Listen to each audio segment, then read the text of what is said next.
सत्कार से बोलिए धन्य निरंकार जी सात संगत जी। दासी आज बहुत ही सुंदर विचार ज्येष्ठ मास के ऊपर लेकर के आपके प्यारे चैनल पर आई है। सात संगत जी, आप वीडियो को लाइक करें, चैनल को सब्सक्राइब करें और कमेंट में धन्य निरंकार लिखना कभी न भूलें। सात संगत जी, प्यार से कहिए धन्य निरंकार जी। सात संगत जी,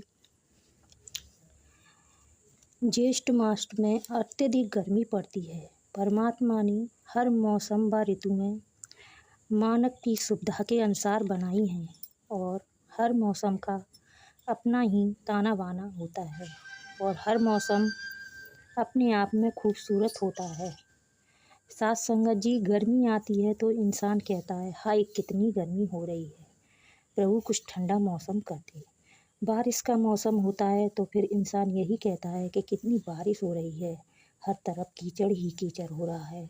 और यदि सर्दी का ठंडा मौसम हो आता है तो भी मानव कहता है कि हाय कितनी ठंड हो रही है।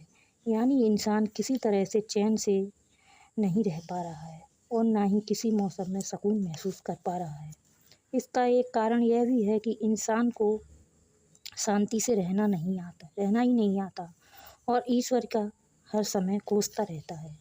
वही प्रकृति में कितनी वनस्पतियाँ पेड़ पौधे हो रहे हैं, क्या कभी उन्हें कहते सुना है कि मौसम खराब है? या अनेकों प्रकार के जीव जंतु पृथ्वी पर हैं, उन्हें भी कभी कहते सुना है कि मौसम आज गर्म है या आज मौसम ठंडा है या आज बारिश अधिक हो रही है?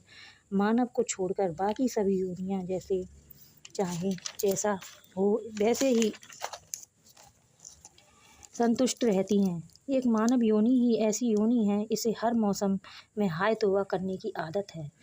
सात संगत जी, बात वही आज आती है कि जैसी हो मनोस्थिति और जैसी हो परिस्थिति और वैसी बनाए मनोस्थिति। यानी जो भी होता है हो वैसे में ही अपने आप को ढालना आ जाए तो इंसान को किसी स्थिति में दुख कष्ट नहीं होंगे। यानी सब कुछ उस मन पर आश्रित है, मन की बात है सारी। मन में हमने दुख मान लिया है तो कष्टों का सामना करना पड़ेगा ही। यदि हम सद्गुरु की आज्ञा अनुसार अपना जीवन ढाल लें तो हमें ना ही मौसम गलत लगेगा और ना ही कष्टों का सामना करना पड़ेगा। सात संगत, जैसा मौसम हो उसका आनंद उठाया जाए तो स्वर्ग का नज़ारा देखने को मिलेगा। जैसे सात संगत जी, गर्मी न होती तो क्या हम कूलर एसी का आनंद उठा पाते या आइसक्रीम लस्सी सत्तू और अनेकों ठंडे फलों का आनंद ले पाते? तो सात संगत जी, हमें यह सोच बनानी होगी, चाहे मौसम जैसा हो क्यों ना हो, हमें इसका भरपूर आनंद लेना चाहिए। सात संगत जी, गर्मी में कुछ समय में के लिए छायादार पेड़ों का आनंद लिया जाए, एसी कूलर से बाहर निकलकर छायादार वृक्षों के नीचे बैठकर प्राकृतिक हवा का भरपूर आनंद लें और साथ ही ऑक्सीजन भी प्राप्त करें। और सात संगत जी, सर्दी का मौसम हो तो मंद मंद धूप का आनंद लें और धूप न होने पर कुछ आग के पास बैठकर आनंद लिया जाए और ईश्वर का शुक्रिया अदा किया जाए। और गर्म कपड़े और कंबल रजाई का भी आनंद सर्दी के मौसम में लिया जाना चाहिए। बारिश के मौसम में भी बारिश के साथ ठंडी हवाओं का आनंद लें और रिमझिम बारिश होती है तो उसका भी आनंद उठाएं।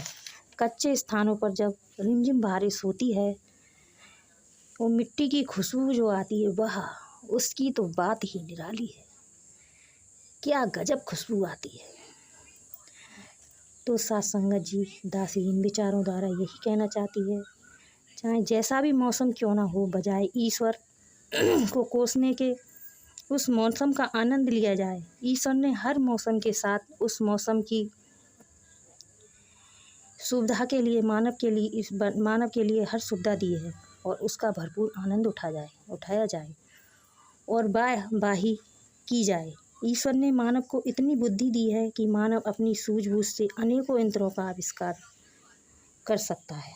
यह सब ईश्वर की कृपा से, वरना तो इसकी कृपा के बिना ना एक पत्ता हिलता है और ना एक तिल मिलता है।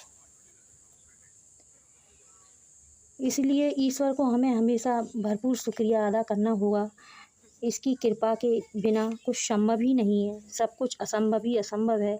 हमें अपना मन इतना मजबूत बनाना चाहिए जिससे हमें हमारा हमेशा सुकून ही सुकून मिल सके, क्योंकि मन की स्थिति के कारण ही दुख महसूस होते हैं और मन से ही सुख, मन से दुख, बाकी सब कुछ तो वैसा ही है। हमें मन की अवस्था बदलनी होगी, नज़रिया बदल